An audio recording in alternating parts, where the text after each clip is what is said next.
Super. Hello and welcome to this Goldster Purpose, Passion, Grit conversation, where we're going to explore dealing with stress and trauma and life in general, from the back alleys of Vietnam to the luxury spas of Asia and beyond. My guest, sitting quietly in his study there, is like a character from a storybook. He traveled to the exotic landscape of Vietnam to learn a little-known Eastern skill at the feet of its masters.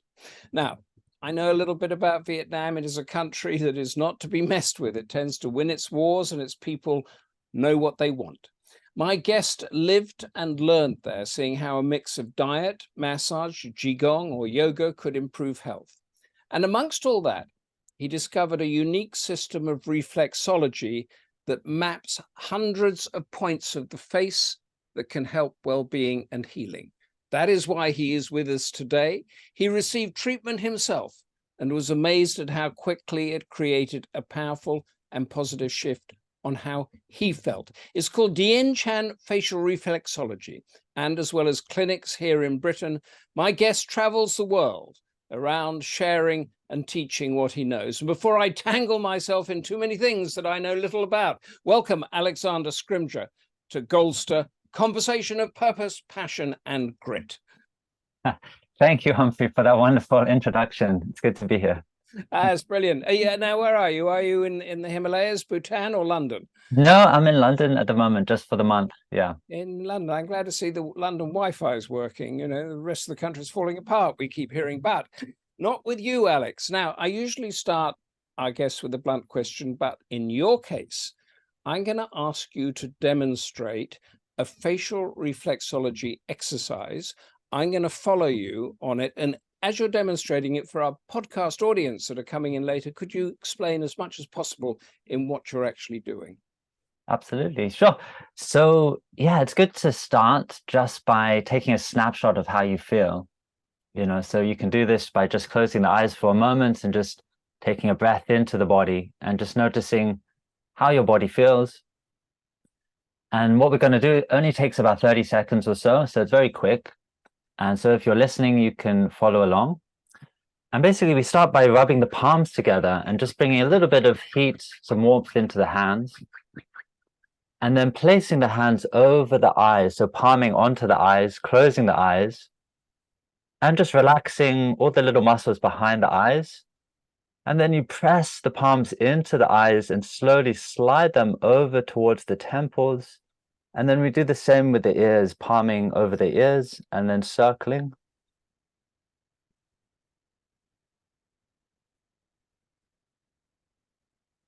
And then sliding the hands downwards, down the sides of the neck and resting the palms onto the chest. And here we can take another breath into the chest and just notice the heartbeat. And then bring the hands down onto the belly and take a breath into the belly. And finally, just take a snapshot of how you feel now. And usually this very simple, really quick practice can create a little bit of a shift towards feeling a bit more embodied, a bit more settled, a bit more relaxed and calm, a bit more clear-headed. So yeah, hopefully you've enjoyed the practice. Brilliant. No, I do. I don't quite know how I feel. I'm going to take a drink of water like you, but definitely a change, a sort of calmness comes onto it. And we're gonna see more exercises during the course of the show. If you feel you want Alex to demonstrate anything on any particular thing that you want fixed or to feel better about, just put it in the chat and we'll see if we can do that. And I think the first thing that, I'm so relaxed, Alex, after that, I've got no idea what I'm going to talk to you about. But what I want you to do is firstly, we ask our guests quite often what they wanted to be when they grew up. Do they want to be an astronaut, an airline pilot, a fireman, a philosopher? How come you ended up doing this? Yes, well, it's a long story, but I think from my teenage years, I was always very interested in Eastern philosophy, Buddhism and Taoism. And that brought me to studying something called Qigong when I was a teenager, which is kind of like Chinese yoga involving breathing and gentle stretching and exercise. And I went through kind of typical schooling, but in my 20s realized that I wasn't happy just working on computers, which is the work that I ended up on. I wanted to use my hands and do something with people. So I started looking into studying and teaching Qigong and actually using it as a therapy. And I was advised, oh, you should study acupuncture. It's actually easier than learning how to do Qigong therapy. And I was lucky to have a mentor during my studies. I went to do a degree in acupuncture in the UK. So a 3-year course, it's a bachelor's of the sciences. And yeah, I had a mentor during that time who he originally trained in Vietnam. And he said, once you finish, you have to go and work out in the hospitals in Vietnam to get up your needling skill and experience. So he kind of pushed me out the door, and I was very lucky to connect with some people I know out in Ho Chi Minh City and arrange an internship out there. So, And just before we get to Vietnam, because I really want to hear this in detail, explain a little bit more what exactly is Qigong? How does it differ from yoga and doing the lotus position and that? And what exactly is acupuncture? sure. Yeah, yeah. So Qigong, you can think of as actually an umbrella term for many different kinds of health practices from China and the East.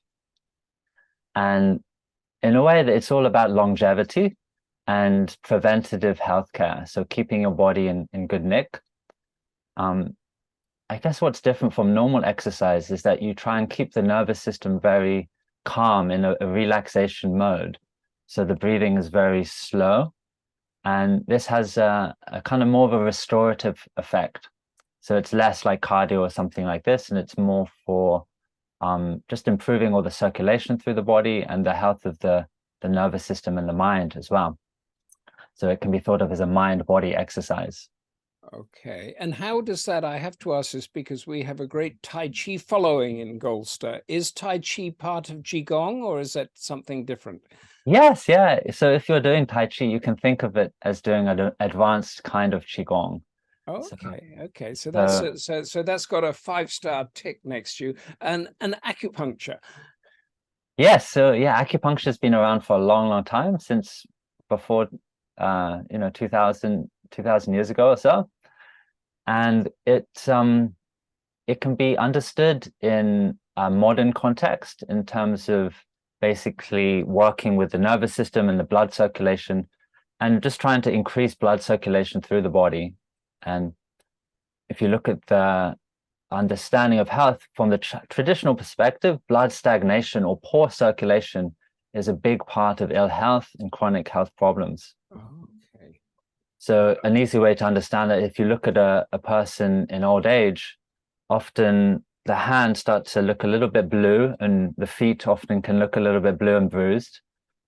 Whereas if you compare that to a newborn baby, it's very rare to see a bruise on a baby because they heal And so that's quick. because of the circulation of the blood around the body. Yeah, And how do you exactly. know what are your needles made of in acupuncture? Are they made of Yeah, they're made of stainless steel and often okay. with a very, very fine silicone tip as well. And they're made ultra thin, so you barely actually feel them when they're inserted. And how do you know where to insert them? Well, this is where the traditional context comes in, and this sees the body as incredibly interconnected.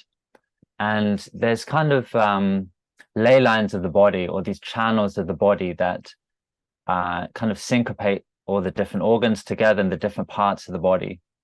And there's actually around 300 points that have been mapped out on the body that through experimentation and trial and error, they've figured out certain points work very well for headaches, for example, certain points work very well for back pain, and so on. And so you just forgive my ignorance. You put this very fine stainless steel needle into somewhere, and that will what stimulate a nerve or stimulate something to make you Exactly. better. Yeah, so it stimulates actually certain types of nerve fibers. And this, in a way, you can think of as tricking the brain It sees a kind of micro injury, and that will increase and release more blood circulation, and also the healing chemicals, the natural painkillers, and so on. Okay, thank you for grounding me in that. Now I want to go to Saigon or Ho Chi Minh City. What happened? You got off the plane, you felt the tropical air, the palm trees, the It's rush around you. Then what happened? Yeah, you're right. It's incredibly humid out there, and it's just a very different environment from what you're used to in London. So it was great fun, being absorbed into that culture. And because it's so hot, everything is out on the street as well. Most people have all their meals out on the street. There's this wonderful street culture there, which is really invigorating to see. But I was very lucky. I was there just with one other acupuncturist. So it was just me and him, a Canadian fellow. And we spent 6 weeks working in this hospital and just shadowing clinicians and helping with the rounds. And it was just a very eye-opening experience because, it was a 4 floors hospital, and they were just using acupuncture, herbal medicine, and dietary and qigong therapy to treat everything. So 2 floors were for just outpatient people coming in with whatever you could imagine. Then they had 1 floor just for stroke rehab, and then 1 floor just for cancer palliative care.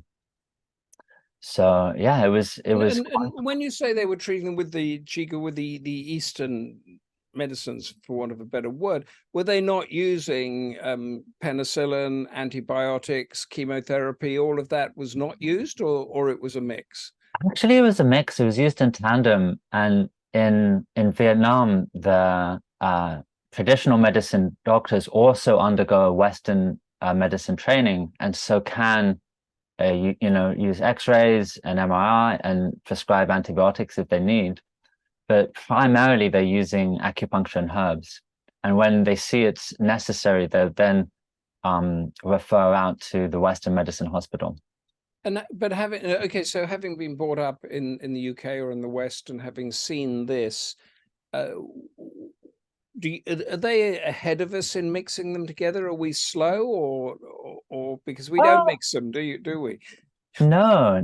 I mean, it's a good question, but it's slightly complex. In many ways, it's the same in China, where Western medicine is actually the primary healthcare out there, and traditional medicine is used as an adjunct.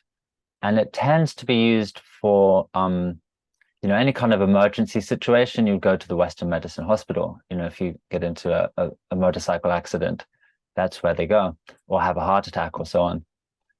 But more the kind of slow burn chronic conditions, if someone's perhaps got high blood pressure or something like this, they might actually look to having acupuncture and herbs rather than going straight onto meds. Okay, or do a combination. Yeah, so sort of non-pharmaceutical well-being preventative way of doing things, as opposed to going straight hard into the drugs and the surgeon's knife. And whilst you were there working at this hospital as an intern, you tracked down the Dian Chan master, didn't you? How did you know about him? How did you find him? I did, yes. I heard about, I saw it on the streets, actually, someone doing something which looked pretty odd. They were using a massage tool and stimulating points on the face. And on my first trip out there, I ended up having a treatment and just finding it very different from anything else I'd experienced, very different from foot reflexology. So usually when people think of reflexology, they think of a foot treatment. Yes. But yeah, in Vietnam, they developed this healing system using the face to treat all sorts of pain and illness in the body. So I started learning initially on that first trip, and then because I was very interested in it and I could see its potential, I kept up my self-learning, and then ended up going back out to Vietnam about 7 or 8 times to train with different masters and clinicians out there. And you're right, in the book, I start off the book talking about the most inspirational teacher for me, which is a fellow who's unfortunately passed on now, but his name was Dr. Thang. And he was in his early 90s when I first saw him.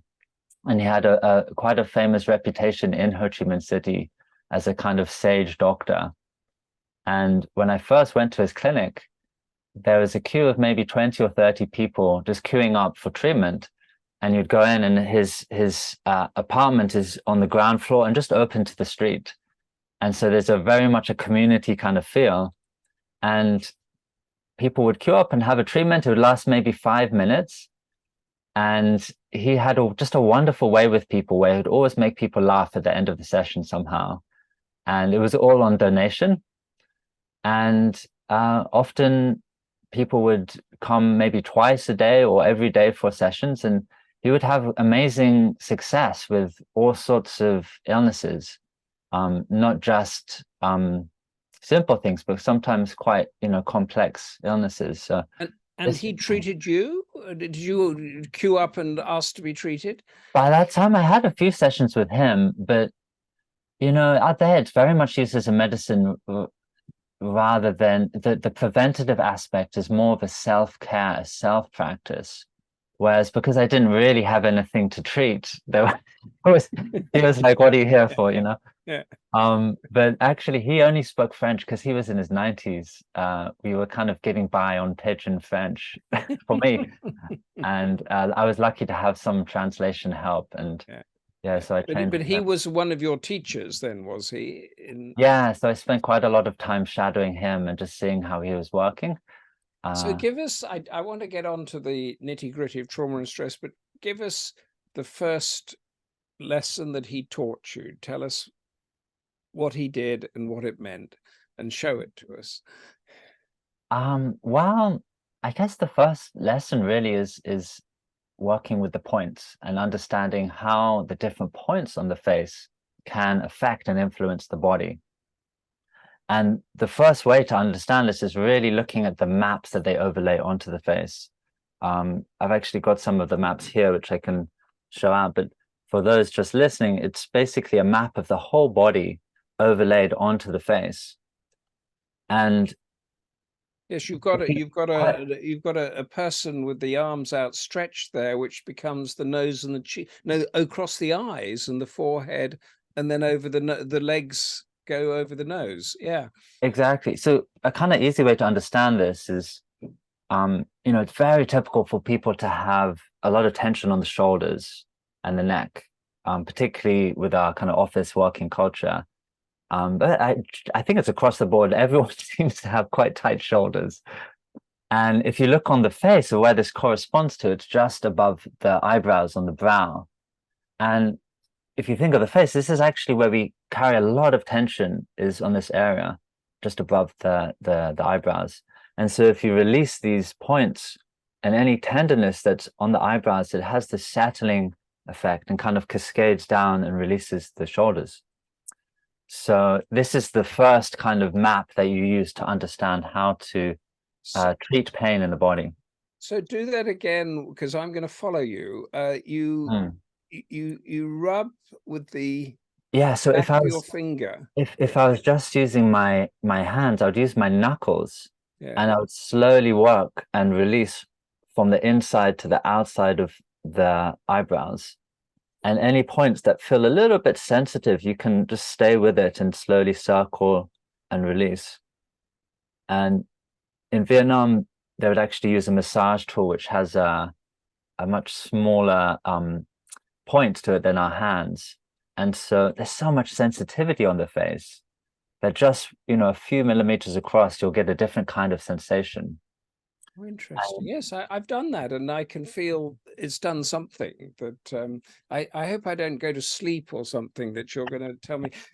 Now, I wanted to. You mentioned very nice is that the way we deal with trauma and stress, we hold our foreheads, we wring our hands, we rub our thighs, and we're usually only half aware of what we're doing. But these are self-soothing responses to emotional stress, you say. What is trauma? What is stress? Well, it's actually a huge question. And I dedicate a whole chapter in the book to trying to understand what is trauma and stress. In a nutshell, it's best to try and understand what stress is first. And this term actually has only been around for around 100 years or so. It was invented by a scientist called Hans Selye in the 1920s and 30s to explain how mental distress or mental tension can affect physical health. And his research was pretty groundbreaking, and it's become mainstream now that stress is bad for us. And if you try and unpick it a little bit more, I mean, what is stress? It's actually not just a mental tension. It's often tangled up in emotion and these kind of feelings that we have inside our mind and also inside our body that kind of can get stuck and make us feel uncomfortable, can affect our breathing and nervous system. So, you know, 100 years ago, there was actually much more of a distinction between the mind and the body. And this is one of the major differences between Eastern and Western medicine, is that in the West, there's been this kind of mind-body divide since the time of Descartes. Whereas in the East, the emotions and the mind are seen as much more influential in our health. And so there's a much more kind of harmonious approach to working with emotions. And just to differentiate a little bit, I mean, you talk about stress, which we've all felt, and how that's linked to emotions, what of grief, anger, revenge, when you want to kill the bad guys and that sort of thing. And how is that differentiated from the natural challenges that we face in life that are actually good for us? Yeah, so there's good stress and bad stress, you're right. Oh, okay. Yeah. Yeah, it's I love this analogy of if you look at how a tree grows, it actually needs the stress of the wind to strengthen its roots. If a tree doesn't have any wind, it will be quite unstable and it will get knocked over quite easily. And just like this is quite similar to us, you know, when we grow up, if we're in an environment that has no stress at all, we'll be quite fragile and just small things will knock us over. And So yeah, I think that, please, yeah. no, sorry, go on. No, finish that thought. So the key differentiation between good stress and bad stress is the time frame. So when you've got a clear kind of ending to your stress, then it makes it much more manageable and you can kind of have this sense of relief once you've got through it. But when there's no end point to the stress, it kind of builds up and builds up, and this can push us to a state where we're carrying much more tension in our mind and our body than is healthy for us. There's no kind of like venting. And yeah. When that goes to an extreme, you could think of this as trauma. So as a kind of soft form of trauma. Is that good and bad trauma, or is all trauma bad? Well, again, it's a complex question, but I think generally speaking, it's not good for us, especially the hard form of trauma. If you get into an accident or you have, you know, physical trauma, it's can be pretty devastating and hard to get through. But it's, you know, it's something that's universal in life. You know, none of us get by without having some kind of accident or illness. But you know, it's funny, there's always lessons to be learned. And if you can get through whatever trauma you've had, often they call this post-traumatic growth, where it can actually kind of deepen your relationship with life, with suffering. And even though it's not something you'd wish upon other people, it can actually kind of bring you closer to other people because you can relate to others in a deeper way. And I have to ask you, was that trauma in your childhood or youth that led you towards this? You said you were always fascinated in the Eastern way of doing things. Yeah. Well, actually, I was very lucky. You know, I had a pretty happy childhood compared to most. I think a big part of that is just having parents that are one alive and two together and fairly good relationship. But you know, as I started studying acupuncture and going deeper into like looking at how emotions affect health and looking at, you know, the kind of modern health problems, I started to see like many of our problems is connected to stress and trauma. So particularly with chronic health problems, like, if you have heart disease or breathing issues or, obviously a lot of the mental health issues, it's very much connected to stress. And yeah, you mentioned there are 300 points on our face that are there, and you talk about the link between the face and the brain because they are very close to each other. Point out some of those 300, the most important ones, or however it works on the face. Where are they? yeah, sure. I mean, it's to show you a quick map of the face.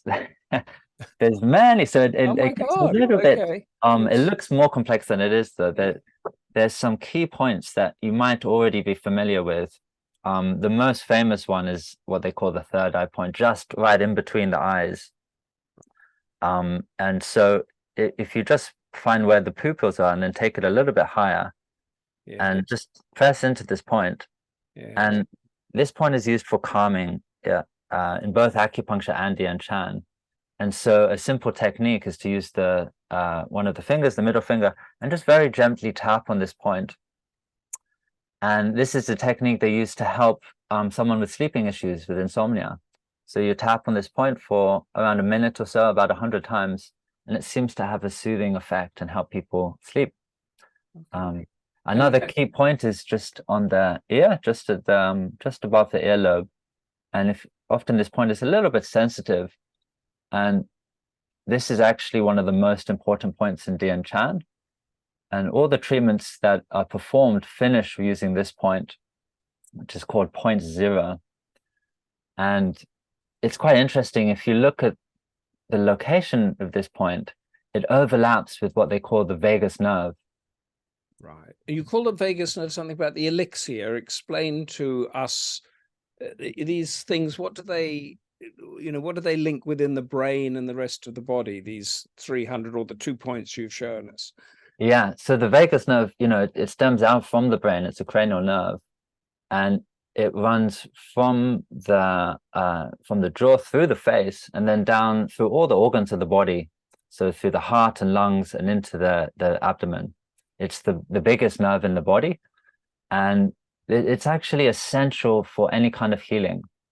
So it's part of what they call the autonomic nervous system, which people know as from the fight or flight response and the rest and digest. The vagus nerve is basically the rest and digest response. So whenever we shift towards relaxing or sleeping, our body is switching into the vagus nerve. And what's interesting about the vagus nerve is that it gives us a felt sense of the body. So if we're feeling our digestion or our heartbeat, that feeling is conducted through the vagus nerve. This is what's called interoception, the felt sense of having a body. And there's a very interesting parallel between, if you look at the modern understanding of trauma and the incredible progress we've made in the last 20 years, they've identified the vagus as really key for understanding stress and emotion in the body. But then if you go back to the traditional practices of Qigong, you see how there's this overlap where they are really trying to draw their attention down into the chest, into the belly. And so in the book, I started to piece together these understandings of how the traditional practices can be used for emotional well-being and for kind of building greater states of calmness and resiliency. Give us it's time, I think, for another demonstration of an exercise, but if using what you just told us about the vagus nerve, give us another facial reflexology exercise that would calm us or relieve stress. Sure. Yeah, I think well, the one I just showed, the point 0, is a very quick one that we can use.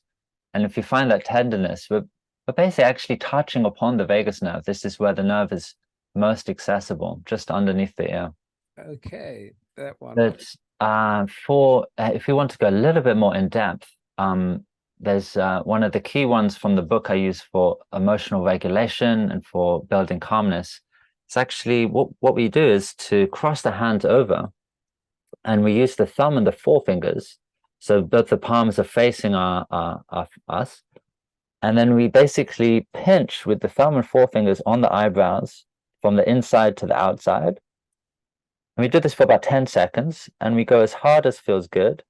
So we're pinching and just releasing tension from the eyebrows. And then keeping the arms crossed, extend the hands over to the ears now. And just squeeze from the top of the ears down to the earlobes. Again, just for about 10 seconds. Good. And then the last step, it's a 3-step exercise, is to use the pinky fingers and press one point on the bridge of the chin, on the center of the face. And then the other point just on the upper lip, on the center, just between the nose and the lip. And just for a few seconds, just gently press and stimulate these points. And then switch around and do it with the other hand. Good. And then again, just notice how you feel. And usually there's a sense of feeling settled, a bit more relaxed, both physically and mentally. And this one's quite interesting because we're crossing the hands. We're kind of, it's kind of tricking the brain. It has an interesting effect of balancing between the two sides of the brain. So this one's great for emotional regulation, but it's actually often, I often recommend it if you've been on the computer for too long as well. It seems to like combat the kind of square eyes that you can get. This is absolutely fascinating. But if anybody wants Alex to demonstrate a particular exercise or to say any sort of trauma, stress condition that you might have or your loved ones might have, put it in the chat, and Alex will do his very best to help us all with that. But just we were doing this when we were doing the nose. What biologically or physically is it doing? It's just explain that a bit. Yeah, so very broadly, you can think of all the exercises that are releasing tension from the face as a kind of self-soothing mechanism. And the vagus is one of the key ways we can understand this. So when we touch upon the face, we're actually touching on the vagus. When we release tension, particularly if we're using our conscious awareness, this can switch us into that healing state. It can switch us out of the fight or flight mode. So when we have a lot of stress, kind of unconsciously, our nervous system is always a little bit primed for activity, kind of in a state of hypervigilance. And a lot of these exercises can shift us out of that. So I think that's one of the key benefits of these exercises. And it's actually, I mean, say these points here, it's helping blood circulation, obviously. It's touching the nerve, or it's sending signals to the brain of well-being, or Yeah, well, this is where it gets interesting, actually, because the mechanism of Dian Chan, it's not just this linear, working on one nerve that signals and that sends a message to the liver or something. I think that's actually a little bit too simplistic, and it relates, to really understand it, it's a little bit more challenging. There's a kind of non-linear process that's happening, and the same principle of overlaying a map of the whole onto one part of the body is at play actually all in all of Chinese medicine, in acupuncture as well. And it's this kind of principle, as above, so below. Yes. Of seeing the body in a kind of holographic way where it's incredibly interconnected. Yes. And so any part of the body can influence the whole. Yeah. Sorry, make that last point, and then I have another question for you. Sure. Yeah, no, I think that was it, actually. Yeah. It's called Gan Ying, this principle. And okay. yeah, and this is different. This isn't my question. This is different to the Western approach. And we've had a few shows and guests on here where they become very frustrated. They're working in mainstream hospitals, and they get very frustrated about not treating, not well-being, not being preventative. And then when somebody's very sick, you give them a bundle of drugs, or you cut them up. And there are people working in the NHS that feel that a lot. but again, I think we talked about this a little earlier, is that your approach is completely sort of preventative. You do it whilst you're living, do it whilst you're well, and hopefully that prevents all sorts of bad things happening. Yes, it's similar to Qigong in the sense we can Yeah. use these self-massage techniques to basically just keep us in balance and keep all our circulation flowing well. And not just blood circulation, but also the kind of circulation of the mind. And this is self reflexology, or could I go to your clinic and you do it to me? Well, in the book, I'm teaching all the self-care practices. Okay. And so you can quite easily learn how to do it on yourself. But Yeah. if you wanted to find a practitioner, there's actually not that many people outside of Vietnam that are doing it. It's very popular in Vietnam, Yeah. but I don't think there's even an English course that teaches how to do it. Well, which brings me to the question that I've delayed asking you for so long. What, because you've got clinics in the UK, you work overseas at the spas and everything like that. What's your diploma? You're not Dr. Alex Scrimgeour, are you? Yeah, Or sure. Professor So Doctor? no, I don't call myself a doctor actually. If I was trained in Vietnam or China, you would call yourself a doctor of traditional medicine. Yes. But I don't want to create any confusion pretending to be like a Western style doctor. Yeah. It is quite a different thing. Yeah.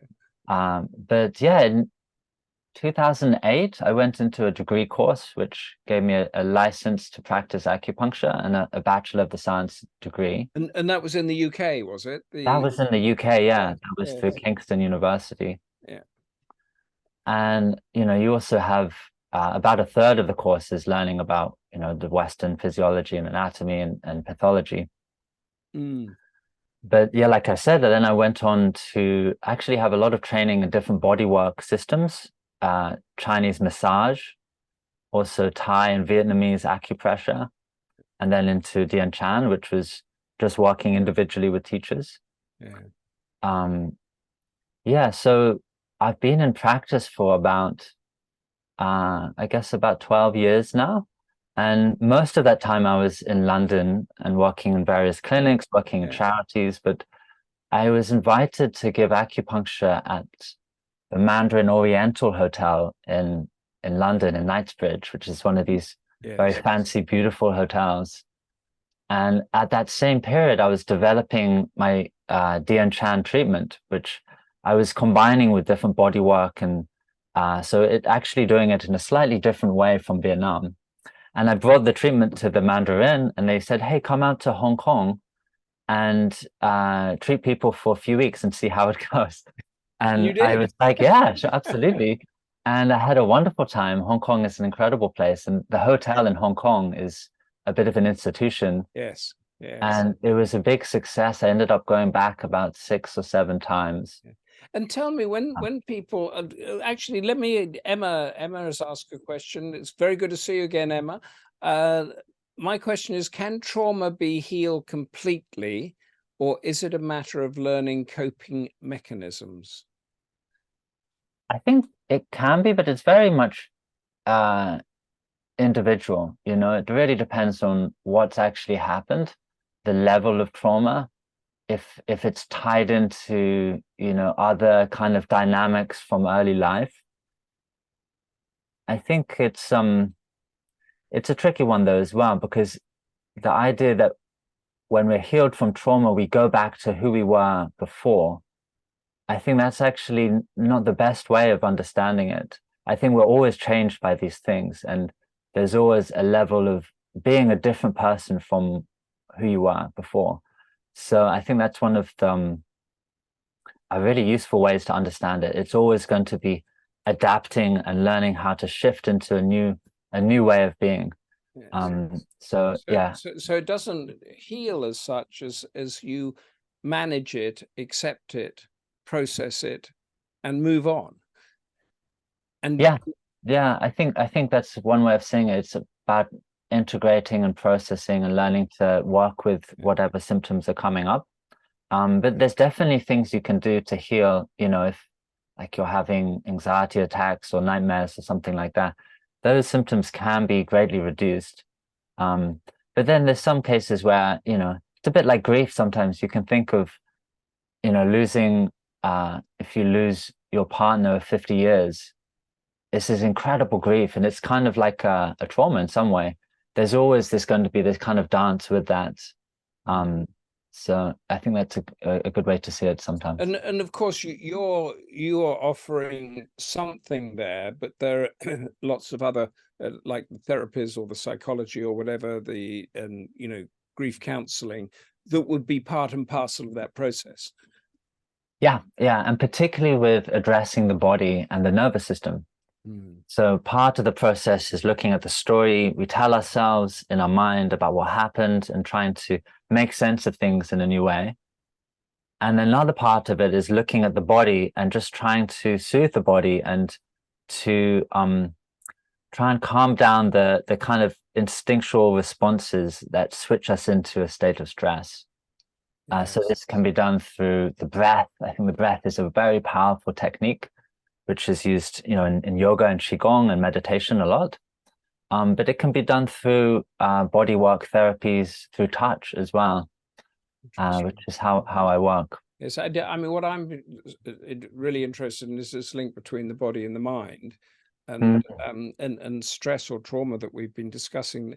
That does that release sort of chemicals into the body that create harm? Is there a specific set of chemicals that should not be there?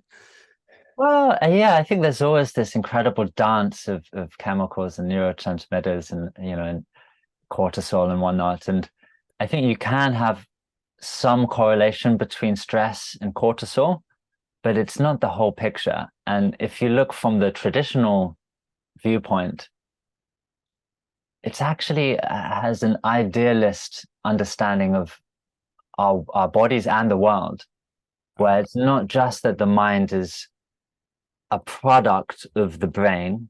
Yes. But actually the body and the brain are kind of in a field of consciousness that is surrounding us, and that when you can start to see your body in that way, it kind of opens up a different kind of feeling of being in your body. It's less fixed, less perhaps objective, and more relational.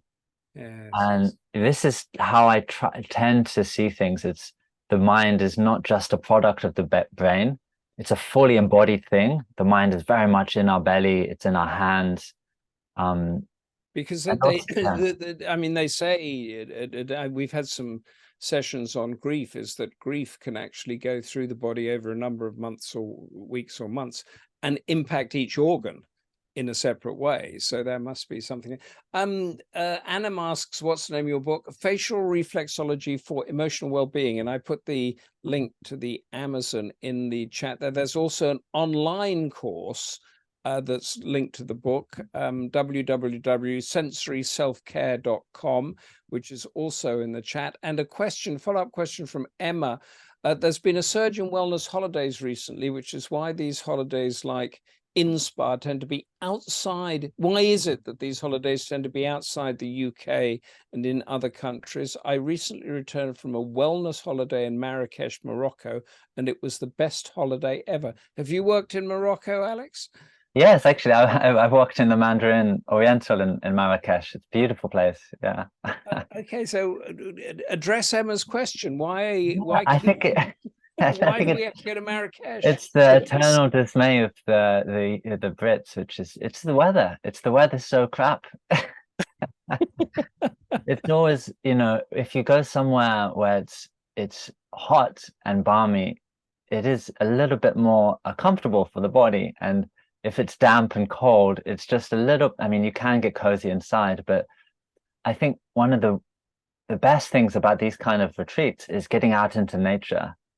And if you can get out into nature and have bare feet, it's just even better, And also, I suppose, your world that we have around us of our bills and our relatives and all that sort of, the tension that's all gone for the week or 2 weeks that you're there. Were you at the Mandarin in Marrakesh? Were you at the Mandarin in Marrakesh? Did you say, Alex?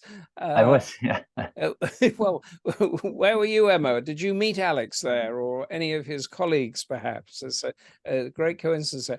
I think now, I mean, we've discussed a lot of stuff we've seen. Give us another exercise, some more points on the face. I find them fascinating of what it would do if, let us say that I'm somebody that comes to you at the Mandarin Oriental in Marrakesh, Morocco, and no particular trauma, but one of those people that's totally stressed out with life. Whatever it is keeps coming at you. What would be an exercise that you would recommend to them or teach them? Sure, yeah. So a lot of the ones we've done so far are quite small and simple, and they have a small effect. If you wanted to have a bigger effect, you would spend a little bit more time and a little bit more energy doing it. So we can run through something that might take a little bit longer, but Okay. you'll notice more of a change. And just like we started, just make sure the spine is straight, sit comfortably, get a sense of how you feel. And then again, just rub the palms, get a little bit of connection into the hands. And this time we're going to vigorously rub the whole face. And it might feel a little bit unusual doing this, but make sure you don't have any jewelry that's going to harm you as well. And just like this.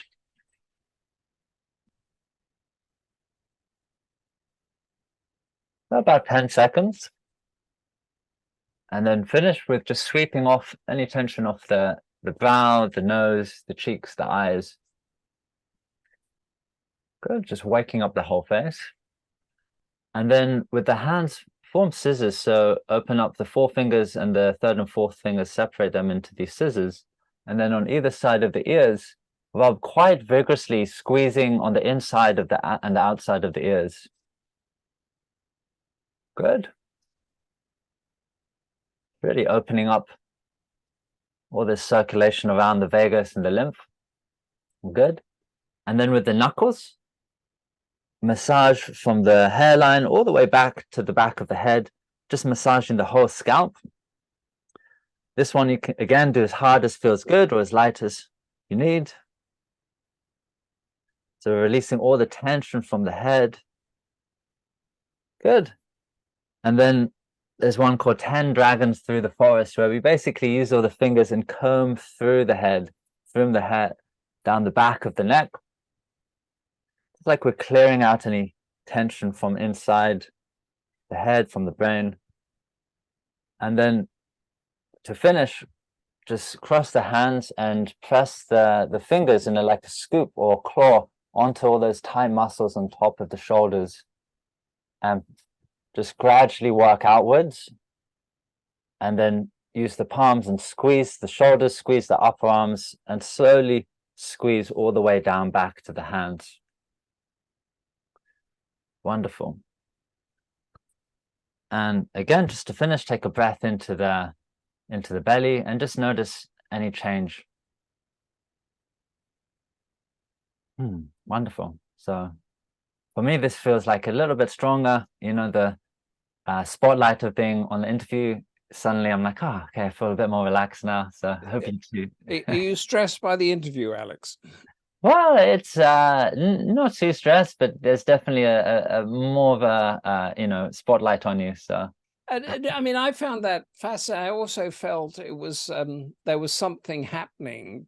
Tell me, as we go through that, what is actually happening in that link between the face, the skull, and the body, and the brain, yeah. So if you notice of all the exercises we've done, we're kind of descending down through the body. We're often touching the face and then bringing the hands down to the chest and the belly.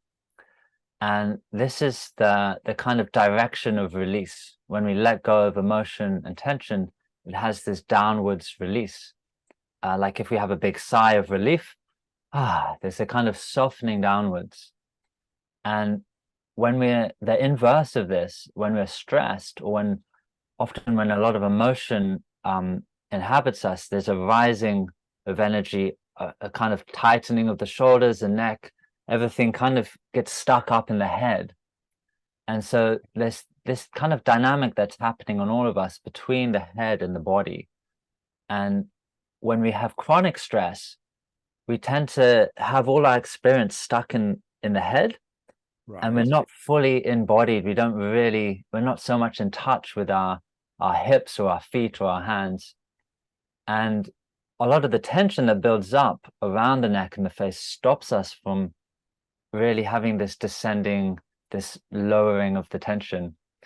So yeah, this is the kind of dynamic that I'm working with. It's a sort of spreading of it's sort of loosening it up. It's like getting rid of a clog in a river, isn't it? And Yeah, exactly. sending them down. I love this idea of the body as a river, or the Yes, body as a kind of whirlpool, and yes, just trying to kind of release into a state of flow with it rather than yeah. kind of holding on It's to sort of stuff. going round and round in circles. So we were just sort of going to particular points here that would send it all throughout. And I think I feel so relaxed or calm after that I'm discombobulated in our interview format, in our conversation format. Emma was at the Mandarin. Oh, She wonderful. spent 5 days there, and she's going back next year for 2 weeks. So you can look up Alex. Also, ask, is what we're talking about the same as what's known as face yoga? I think there's a big overlap. Yeah, a lot of the face yoga techniques will have a very similar effect. Um, I think maybe the only difference is sometimes, it's used really for tightening the muscles. And I think when you're opening up and stretching all the muscles, it's wonderful. But yeah, face yoga is really done more, from what I understand, more for cosmetic uses, whereas there's a cosmetic effect of Dian Chan. You're really helping with the circulation and it does brighten the complexion. But I really think that its main power is used for health and well-being. Yeah. And given, I mean, as Emma rightly says, there's a lot of stress on a lot of promotion of well-being at the moment, and I think rightly so. But there's a lot out there, isn't there, Alex? You seem to have a sort of unique one in that it only came from Vietnam, but if you're encompassing the whole of your well-being, and we have the cognitive side, this is part of the cognitive side, stimulating people's thinking, social interaction with people, walking, exercise, and that sort of thing, and then your facial yoga. How would you encompass a well-being world, as it were, Mm. including what you do? Well, often, if I'm working with people and I go right back to basics. I think if you just go to the kind of foundation of health, I think that's the best place to work with. And if you can optimize those things, that has the strongest effect. And the foundation is, the way I see it, is the kind of three essentials for survival, which is your breath. If we optimize our breathing and learn to master our breath, this has an incredible impact on our health. And then our eating, we need to eat to live. So if we can optimize our diet and our eating patterns, this has a huge impact. And then lastly, our sleep. If we can optimize our sleep and make sure we're getting good quality sleep and enough sleep, sleeping is when all our healing really happens. Yeah. So yeah, I think it's very interesting, the research that's happened around sleep lately, and how we've really become to know how important it is for brain health, for physical healing. It's a big piece in the puzzle.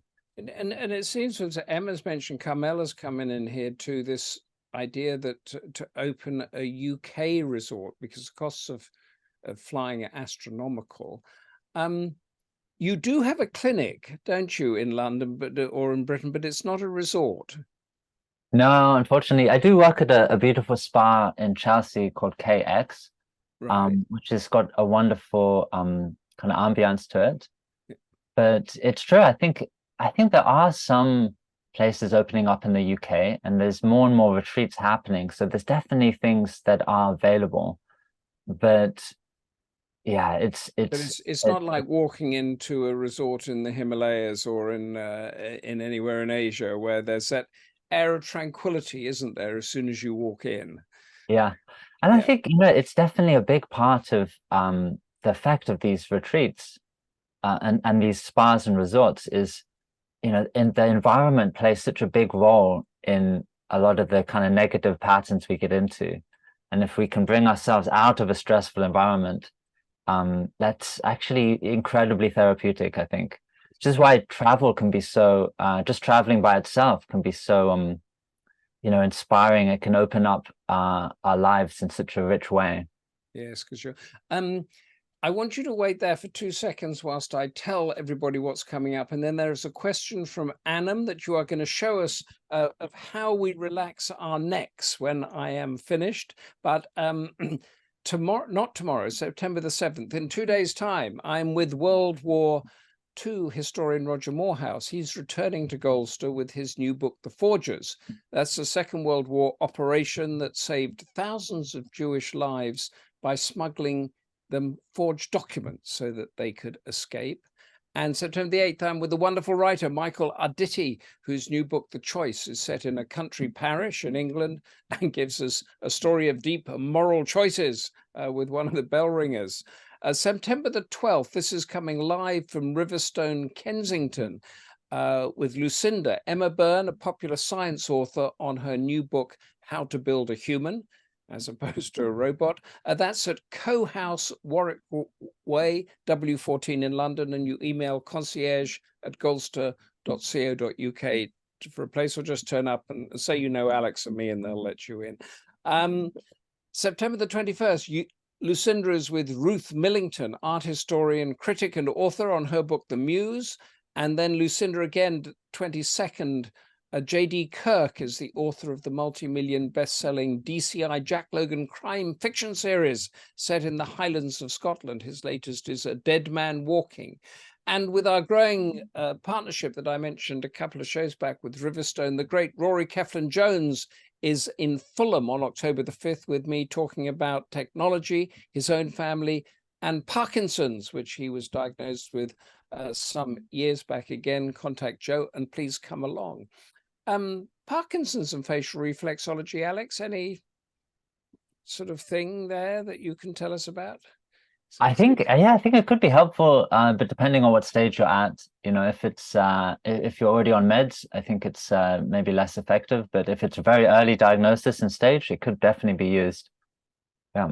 Okay, that's great to know. Now, usually, I tell our guests that you're going to give us a tip about overcoming trauma and stress and the upheavals of life. But we have a question from Annam, and you are to show us what is the best facial reflexology exercise to relieve tension in the neck.